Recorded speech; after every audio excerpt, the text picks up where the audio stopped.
Salut la team, donc on démarre cette nouvelle vidéo avec Sacerati qui après deux grosses performances puisqu'il a terminé deuxième, je le rappelle au D3 Pro derrière William Bona qui est encore une fois deuxième, mais cette fois derrière Andrew Jack en affichant une condition très poussée avec également une très belle qualité musculaire et cet aspect de dureté musculaire tout comme ses compatriotes donc Adi Chopin et Beros Tabani qui affichent justement cette même qualité qui n'est que très peu visible chez les autres athlètes de la catégorie et c'est clairement visible sur cette vidéo et je pense que Sas réussira à se qualifier pour Monsieur Olympia avec ce genre de physique. Et pour réussir à se qualifier, ça a annoncé participer à l'Ampro Classic, donc une compétition qui se déroulera en Espagne le 15 juin, mais également à une compétition très connue, donc le Dubai Pro Show qui aura lieu le 22 juin, mais cette compétition s'annonce assez difficile, donc assez relevée, donc il est plus probable que Sas réussisse à décrocher sa qualification à l'Ampro Classic au Dubai Pro, où il retrouvera très certainement justement son compatriote Beros Tabani, mais également Rubiel Mosquera, Andrew Jack, Regan Grimes et bien sûr bien d'autres. To Spain and He should. Dubai. So, hopefully he'll be able to win one of those shows and qualify for the Olympics. On enchaîne avec un update de Nick Walker à 3 semaines du Pittsburgh Pro. Donc oui, ça s'approche très très vite. Donc ici, vous voyez Nick avec ses toutes nouvelles photos où il apparaît pratiquement prêt. Donc sa qualité, sa dureté musculaire se sont vraiment améliorées. Pour ceux qui pensent que Nick n'est pas bon de dos, regardez juste cette photo. Rares sont les athlètes à afficher un dos aussi épais et large dans la catégorie Open, sans oublier ses épaules et ses bras énormes avec des biceps qui affichent justement un pic vraiment impressionnant. Donc le double biceps de dos et la pose à référence pour Nick, même si sur ces images, on ne voit que la partie supérieure de son physique, mais la partie inférieure, justement, de dos reste tout aussi impressionnante. You know, I don't care Bonak's in it. I love those guys are great bodybuilders.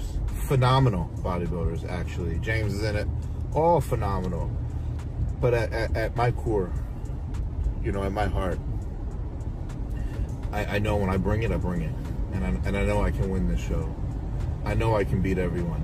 J'ai également une vidéo où Derek s'exprime par rapport aux propos que Nick tient très régulièrement. Nick Walker said, I'm going to 100% win against Derek Lansford. I think so. You have heard that, right? So what? Any comment on that? Look, I know Nick, and Nick likes to talk a big game, and I think it's great. I think it's great for the sport that he brings that type of excitement. But at the end of the day, like I said, I'm only focused on me, and people might think that that's the politically correct answer to say, oh, just focus on yourself, you versus you. But in all reality, that's all I'm focused on is just me bringing my best to the show and putting on a show and a performance, displaying my physique that I've worked hard for years and years and years. And so, whether it's Nick Walker or anybody else showing up to Pittsburgh, I'm excited that it's going to be a great show. But I only focus on me, man. Et pour finir, Michael Krizo s'est également exprimé, car je le rappelle, il participe au Pittsburgh Pro. Pittsburgh Pro, držím palce. Je niekto, kto si myslí, že je najväčší favorit na Pittsburghu? Tak najväčší favorit je samozrejme Derek Lansford. Ďalší favorit na víťazstvo je Nick Walker, potom je tam Fritz Walter. A potom sú tam chlapci ako je Bonak, Vito. A potom môže byť aj ja, hej, takže keď sa zadarí, tak do všetkých by som mohol skončiť. Uvidíme, ako sa podarí záver.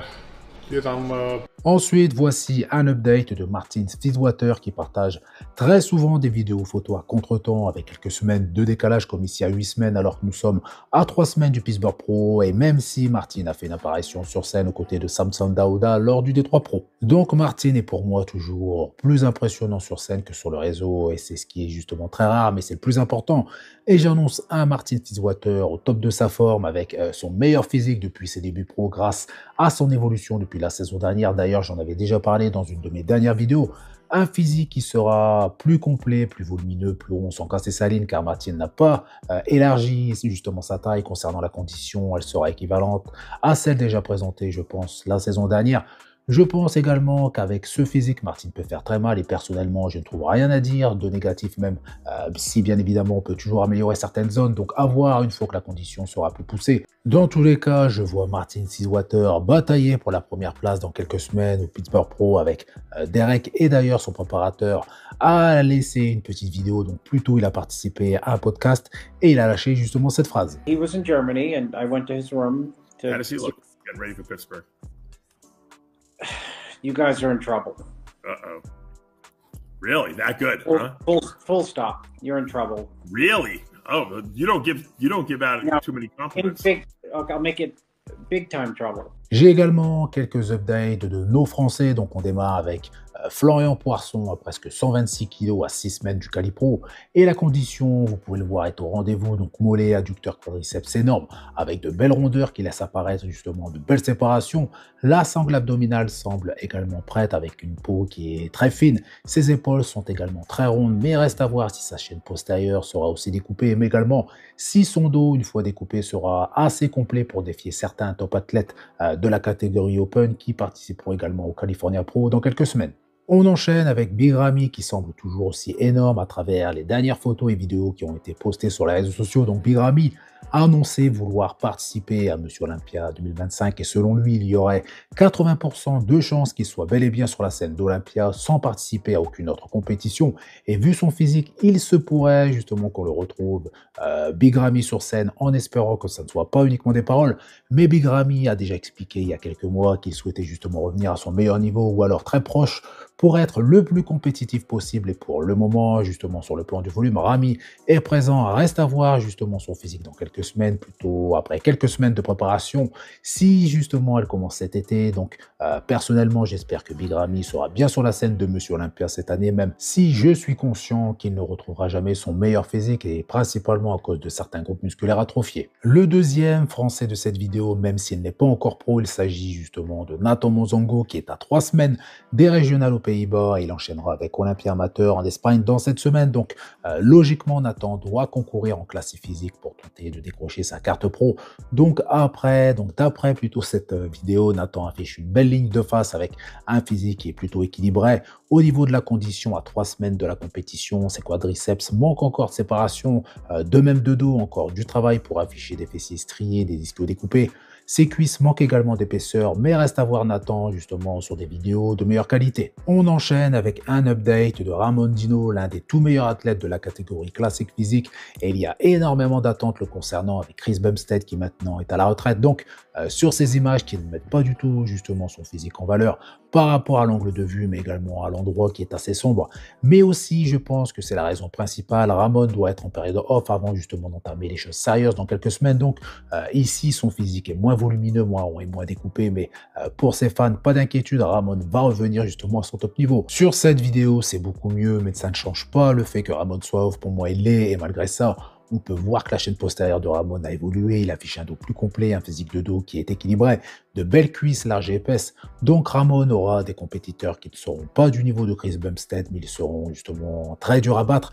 Et je pense tout particulièrement au nouveau Terence Ruffin et bien évidemment à Mark Summerfield, sans oublier 2 autres athlètes qui seront également sur la scène du Pittsburgh Pro. Donc je fais référence à Keck, l'athlète brésilien, et à José Manuel, l'athlète espagnol, et ces 2 athlètes affichent en ce moment des physiques très impressionnants en termes de volume et de conditions. Update de Maxime Yedes qui sur cette vidéo est à 4 semaines du California Pro, donc la même compétition que Florian Poisson, mais dans une catégorie différente, et je pense que je n'ai pas besoin de le préciser au vu de la différence de volume musculaire. Donc Maxime affiche ici sur la partie supérieure de son physique une belle condition, un physique très vascularisé. Sur le plan du volume, j'ai du mal à me faire une idée car cette vidéo a été filmée d'assez près et j'aurais aimé que Maxime soit un petit peu plus éloigné, mais on voit qu'il sort de l'entraînement, physique congestionné.